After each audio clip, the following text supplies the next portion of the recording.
Assalamualaikum warahmatullahi wabarakatuh.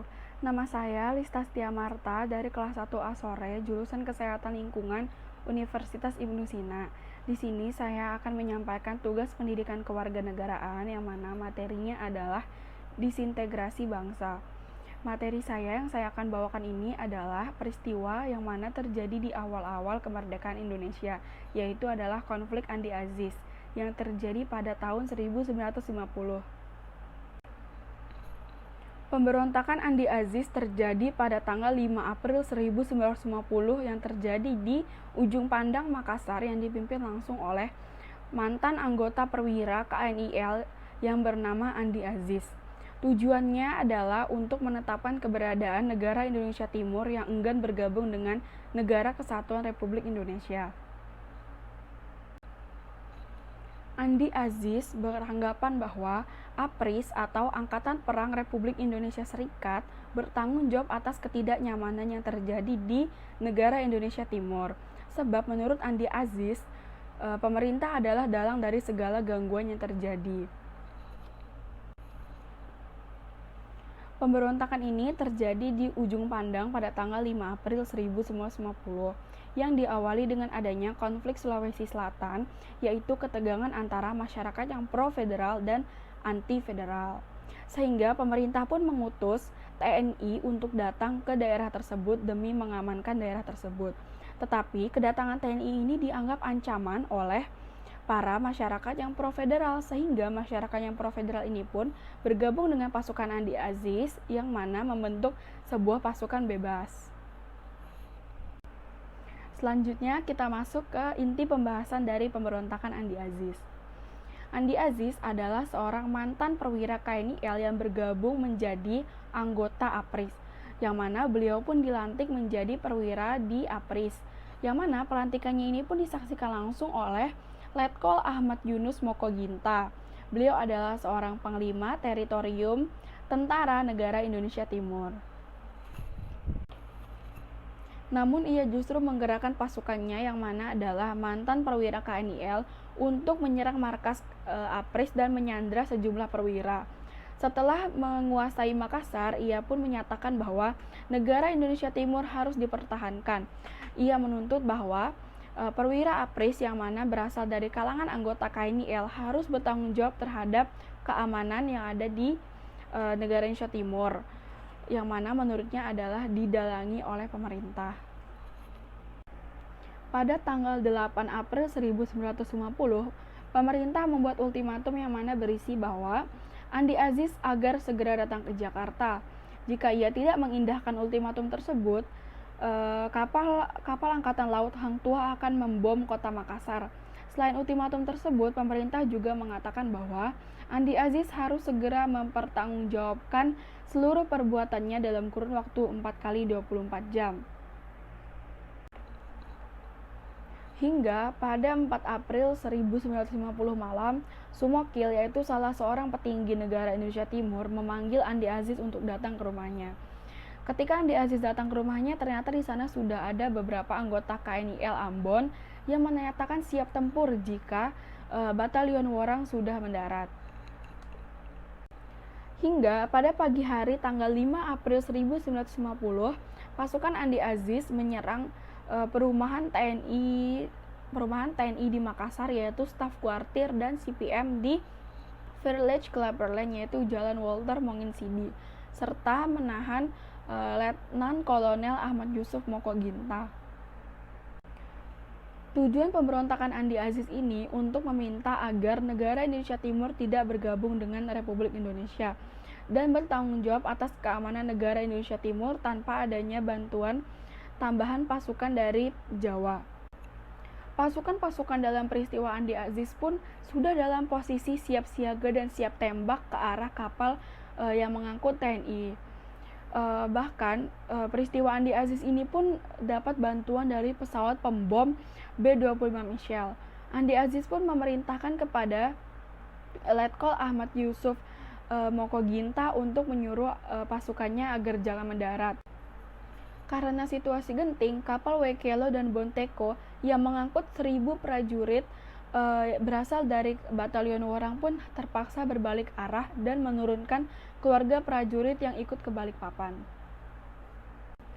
Pemerintah RIS melalui PM Diapari pada tanggal 7 April 1950 melalui Radio Makassar memberi ultimatum bahwa kepada pasukan Andi Aziz untuk membebaskan para tawanan, menyerahkan senjata dan kembali ke asrama. Selain ultimatum itu juga pemerintah menyatakan bahwa Andi Aziz harus segera datang ke Jakarta dan diberi waktu 4 hari, tetapi ia tidak merespon sama sekali dan terlambat datang ke Jakarta.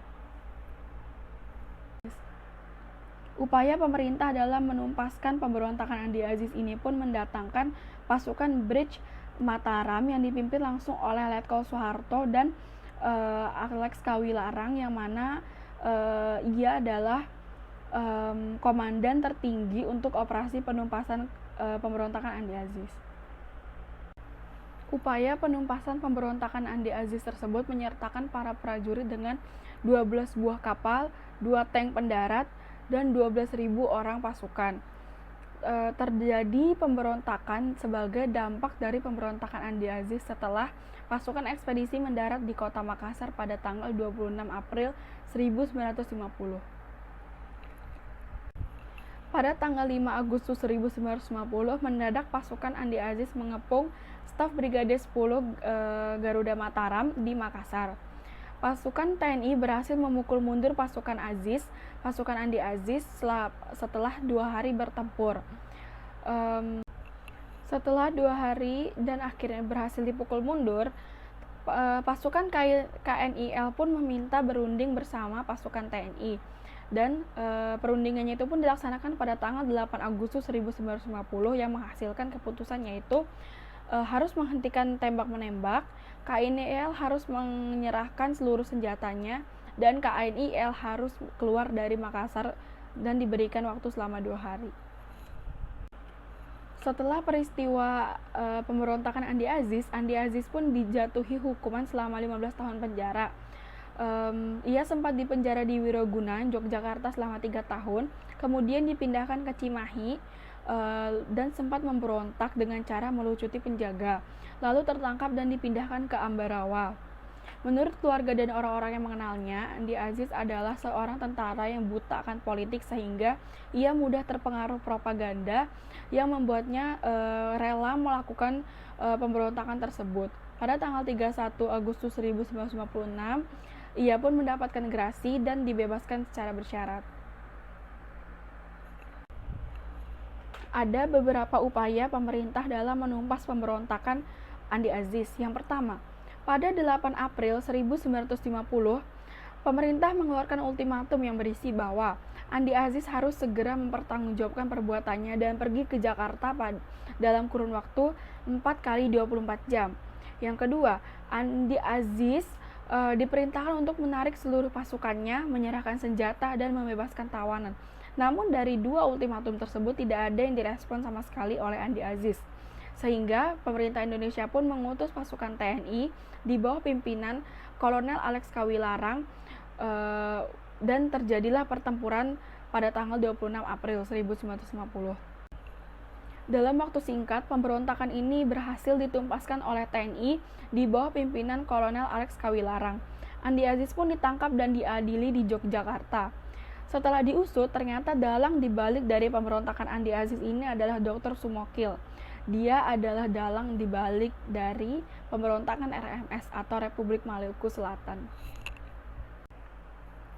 Ada beberapa dampak dari pemberontakan Andi Aziz, yang mana pada akhirnya menentukan nasib negara Indonesia Timur. Yang pertama adalah Insinyur P. Diapari yang merupakan Perdana Menteri dari negara Indonesia Timur mengundurkan diri karena tidak setuju dengan pemberontakan Andi Aziz. Yang kedua adalah Insinyur Putuhena menggantikan Insinyur P. Diapari. Yang ketiga, Sukawati, wali negara Indonesia Timur, pada 21 April 1950 mengumumkan jika negara Indonesia Timur bersedia untuk bergabung dengan Negara Kesatuan Republik Indonesia. Lalu kita masuk ke daftar negara Indonesia Timur. Negara Indonesia Timur adalah negara bagian dari RIS atau Republik Indonesia Serikat yang meliputi wilayah Sulawesi, Sunda Kecil yaitu Bali dan Nusa Tenggara, dan Kepulauan Maluku yang berada ibu kotanya di Makassar. Negara ini dibentuk setelah dilaksanakan Konferensi Malino dan Konferensi Denpasar.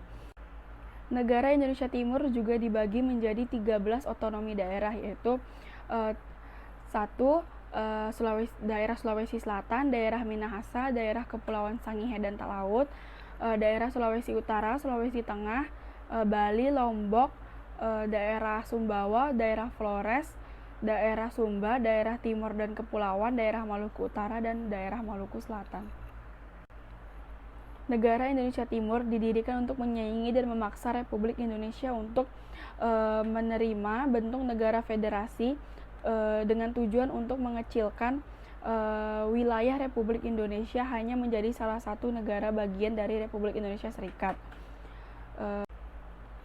Negara Indonesia Timur bubar dan pada akhirnya melebur dan bergabung menjadi Negara Kesatuan Republik Indonesia pada tanggal 17 Agustus 1950. Di sini saya juga akan menyampaikan upaya pencegahan terjadinya disintegrasi bangsa. Yang pertama adalah memberikan pemahaman rasa patriotisme. Yang kedua, melawan hal-hal yang berbau primordialisme. Ketiga, rakyat harus memiliki sikap selektif. Keempat, meningkatkan rasa kepercayaan rakyat. Kelima, melawan berbagai gerakan separatis. Ada juga beberapa faktor terjadinya disintegrasi bangsa. Yang pertama adalah maraknya penyebaran ideologi selain Pancasila. Yang kedua adalah kesenjangan kekayaan alam di antara daerah. Yang ketiga, ketimpangan di bidang demografi. Yang keempat, lambatnya kemajuan ekonomi. Yang kelima, menurunnya rasa toleransi di tengah masyarakat. Yang keenam, iklim politik yang buruk. Akhir kata, saya ucapkan terima kasih dan maaf jika ada salah-salah penyampaian, salah-salah pengucapan, dan salah menyampaikan informasi. Assalamualaikum warahmatullahi wabarakatuh.